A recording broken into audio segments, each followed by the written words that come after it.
one of the active volcanoes early one Sunday morning just blew its top. And for hours, it's just shooting this column up miles and miles and miles into the sky. And everybody's there with their cell phones filming it. And then after 5 or 6 hours of this, it finally blew out one side. And within 5 minutes, it had buried villages under 20, 30, 40 feet of ash and pumice and, volcanic stuff.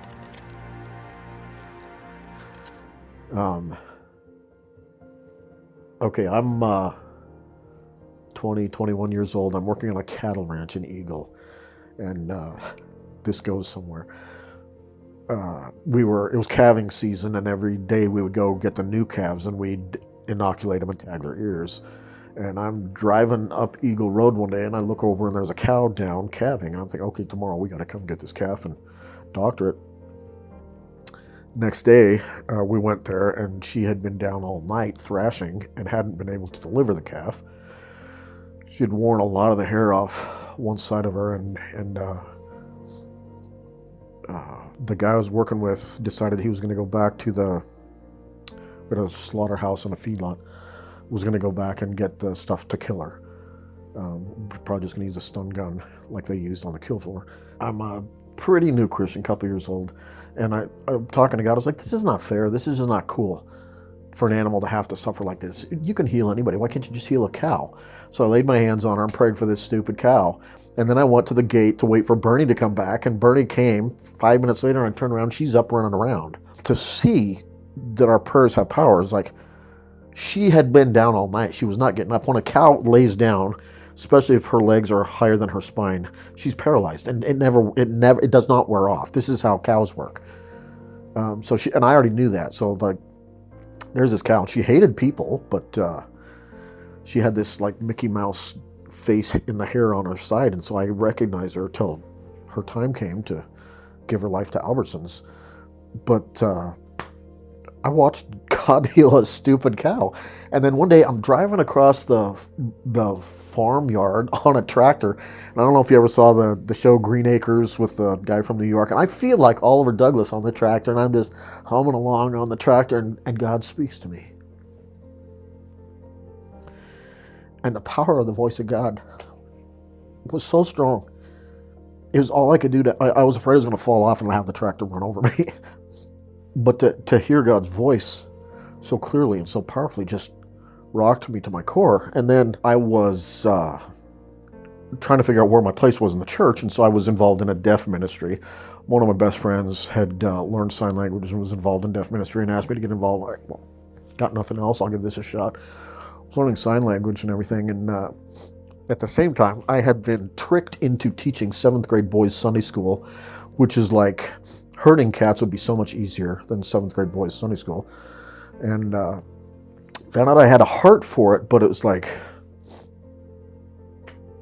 I don't know how to do any more than this. And I was driving the tractor, and God spoke to me. He said, if you will give up deaf ministry, I will make you a pastor. I've had people throughout my life tell me a pastor isn't a paid guy up on stage. A pastor is somebody that's pastoring people. So I don't care about getting up on stage and getting paid to give flowery sermons. I want to help guide people toward the Lord.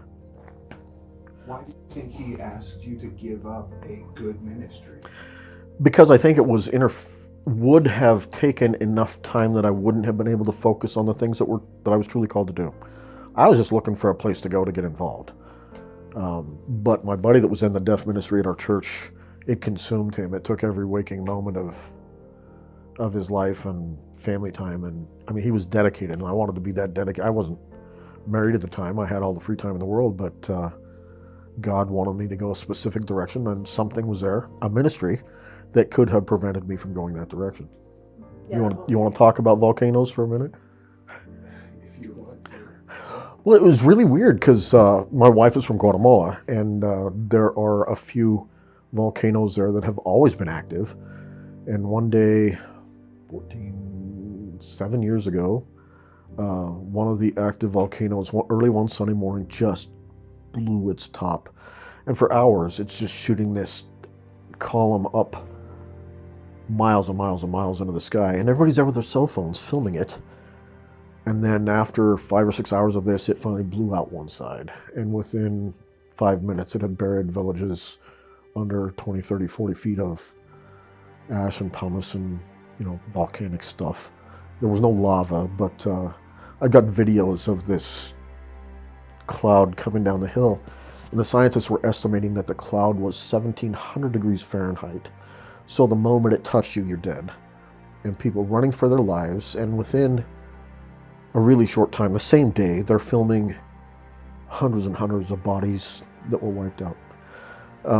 I had been involved in Guatemala before. I worked in an orphanage there for a year. My wife is from Guatemala. We'd go down and help do things. During the pandemic, we were sending money to her sister, who's a psychologist. She was taking groceries to neighborhoods that were chained closed because somebody had been found in the neighborhood with COVID.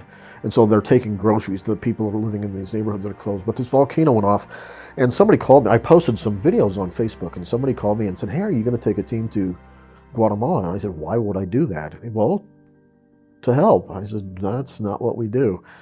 And okay, and he called me the next day. Are you sure you're not going to Guatemala?" And I said, "No, I'm pretty sure God hasn't spoken to me about that." And the third day he called. I was like, maybe God is trying to talk to me. So I put a team together. 6 weeks after the first eruption, we took a team down. And we would go to refugee centers, people who lost everything, and ask them, what isn't being donated? So we'd go back to Guatemala City and go grocery shopping and take truckloads of stuff to the refugee centers. And then a couple days we were allowed to go to Ground Zero. We had to get special permission to go that because the whole world wanted to go sightseeing and be on the news and everything. And we're doing this, and I'm posting every day on my Facebook page what we were doing. And went to Ground Zero a couple days, and I think it was the second day we were there, I had my team, and we would divide up into twos and go out with rescue workers, and we were recovering bodies so families could have closure. And somebody would come and say, "My house, this is the roof of my house, and my wife and 5 kids and mom and my aunt didn't make it. They would have tried to escape, so they would be here. This is where the sidewalk leading out by the gate."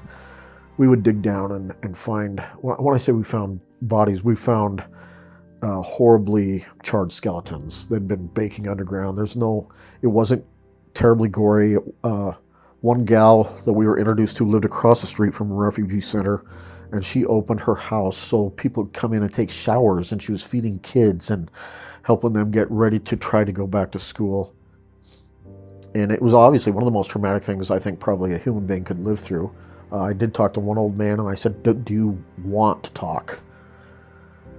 He said, "Yeah, I think I do." And I said, "Can you tell me what happened?" And he just said, "Well, they started yelling for everybody to run. I had my wife in one hand, my teenage son in the other hand. We were running as hard as we could.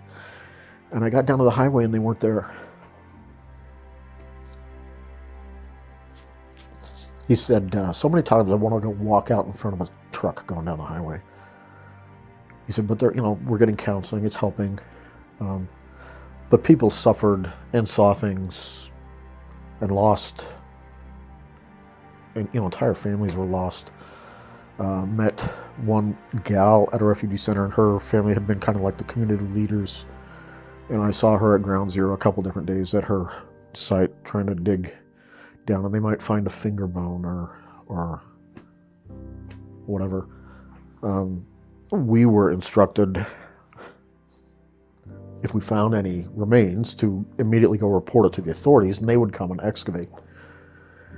And I found a little bone one day, and I went and talked to the authorities, and they came and dug it out, and they said, "This is a femur from an infant." And I'm like, "No, it's a dog leg."